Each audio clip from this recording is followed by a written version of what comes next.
Your partner says something that stings. Again. It's small, the kind of thing they may not even realize they said. And you have a split second to decide, do I say something or do I let it go? Again. How many times have you let it go this month or this year? What you've learned is staying silent feels safer than starting a fight. You probably say, I'm keeping the peace. Well, you're not keeping the peace, you're building resentment, and resentment does not stay quiet forever. So today we want to talk to the person who's tired of swallowing their voice and asking themselves, do I let it go or do I say something? So grab a pen and let's begin. Hey babe. Hello. Hey everyone, we are Jeff and Ellen, life and relationship coaches. And today we're talking about keeping the peace and why that's poison to your relationship. I think the first is talk about a client that we have. This comes is what up, really brought up the topic. Yeah, that his energy is quite big and strong, and hers, she sort of falls back and decides not to say anything when she has a lot to say, because when she's with us, she has a lot that comes out. She will say she tries to bring it up. Recently, she tried to bring up the topic of their children with him, and then he got so triggered by it and so big, and then he just dominated the conversation and sort of states how it's going to be or what the answer is. And so she doesn't feel like there is room for her opinion, her voice, her concerns. And she's learned, I'm just going to withdraw my energy and I'm going to go to silence. And she says, yeah, it's not worth it. Yeah. But let's talk about the cost to that. What is the cost to a relationship when you try to keep peace? You build contempt, because contempt is born out of resentment. And we know Gottman's research, that's one of the things that they showed, was that one of the number one predictors of divorce in couples is the amount of contempt that exists between the couple. And contempt is when one or both people start to see their partner as less than. There's a lot of judgment about who they're in a relationship with. And if I look down upon you or you look down upon me because we have internal resentment about needs not being met, and I'm bringing that poison into our relationship, that's the biggest predictor that a relationship will end at some point. And the experience of being in relationship with your partner now moves from feeling joyful to feeling like a prison. Yeah, and so there's a drop in emotional connection and emotional intimacy, but also that leads to a drop in physical intimacy. And then if we don't feel like our needs are being met by each other, the needs don't go anywhere. We still have internal needs to be listened to, for our voice to be heard. It's just that if we find an outlet for those needs to be heard somewhere else and someone else is paying attention, then unconsciously we're sort of taking our investment, putting it into another human being outside the relationship. And that starts with just the beginning talks, but people start to be more connected to someone outside the relationship. And that's why it's the demise of relationship in long term. Another cost is that one partner, especially in this client, is that she ends up fawning to her husband. She's giving way, and then it ends up being lots of things are not worth her voice. And so she ends up just fawning or catering in order to avoid a blow up or an argument. And what you said there is really key, that the one partner says, I'll just keep it to myself because my partner can't handle it. But there's another piece that often that person misses. The partner isn't the only one that can't handle the situation. Actually, the person who creates silence can't handle it either. What they can't handle is speaking up and taking care of themselves and advocating for self in the relationship.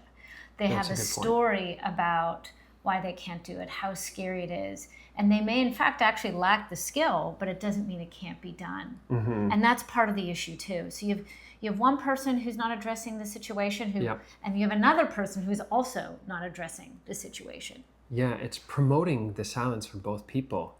If I keep saying, my partner can't handle my voice, they'll just blow up.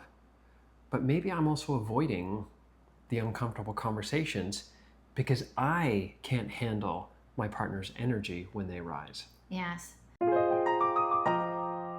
So here's the steps in order to have that difficult conversation to bridge that gap.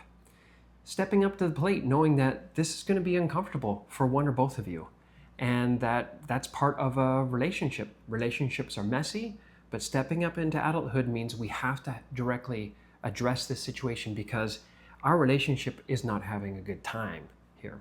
And learning how to be present for all emotion. It's just emotion that's coming out. Again, we are not talking about someone who is physically abusive. We're talking about someone who is showing part of their emotional range. Yeah. Probably the first thing is not to bring this up during an argument. You want to negotiate the conflict, not while conflict's happening.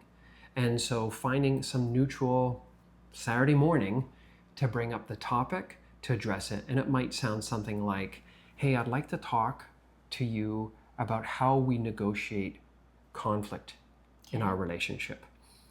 And in a way so that conflict feels good for both you and I, and that we both feel heard, and that we both feel like we're equals in this relationship.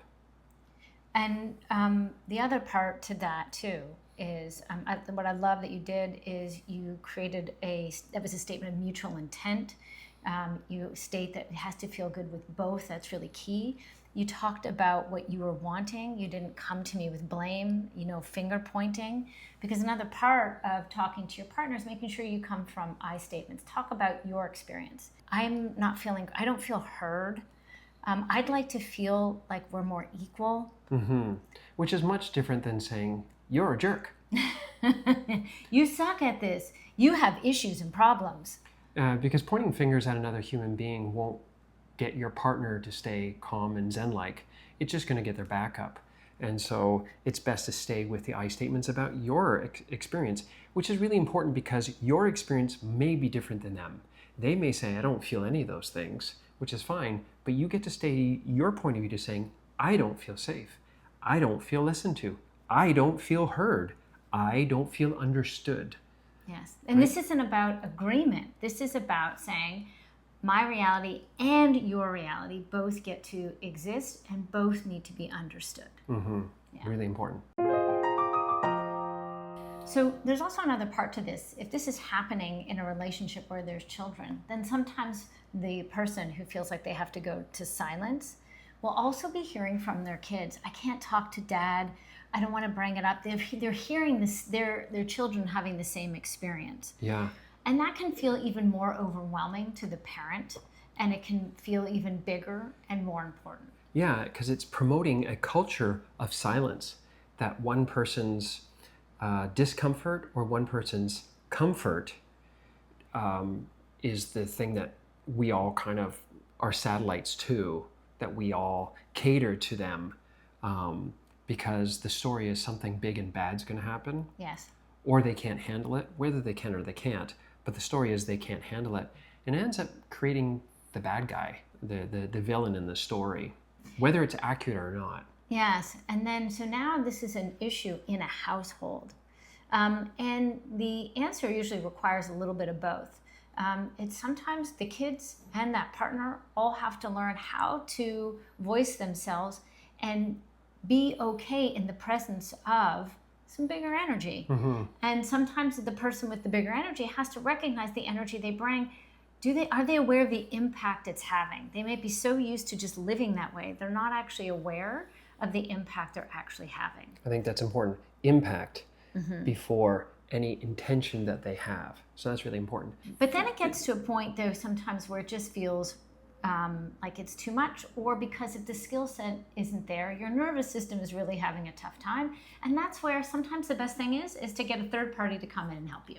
Sometimes these conversations are not easy to have, and it might be overwhelming, and you may lack the skill and the support to have those. So that's when you reach out for people that can help. That's us. So if you're in this situation and you want to negotiate those power dynamics in your relationship, there's a link in the description below that we'll put in for a free 30-minute discovery call. We'll chat with you, we'll talk about your situation and how we work with clients. So the big takeaway from this video is that silence isn't peace. It's actually deferred pain. And so it's really important that you're paying attention and taking care of pain in your household. You can't just silence pain or park it away and think it's not going to show up. What ends up happening is it comes out sideways. Plus, you deserve to be heard. Yeah. So this week, identify one conversation that you've been wanting to bring up. And it's not to bring it up to your partner, it's to bring it up to yourself. Just be honest with yourself. This is a topic that I am choosing to keep silent on. It's one thing not to talk to your partner about it. It's another thing to just hide it from yourself. It's okay to become aware. This is my choice that I'm moving to silence. That's the first step. So if you enjoyed this video and found it helpful, hit the subscribe button, give us a like, and share this video with anyone that you think could use it. And check out this next video for more relationship tips. Thanks for watching. Thanks for watching.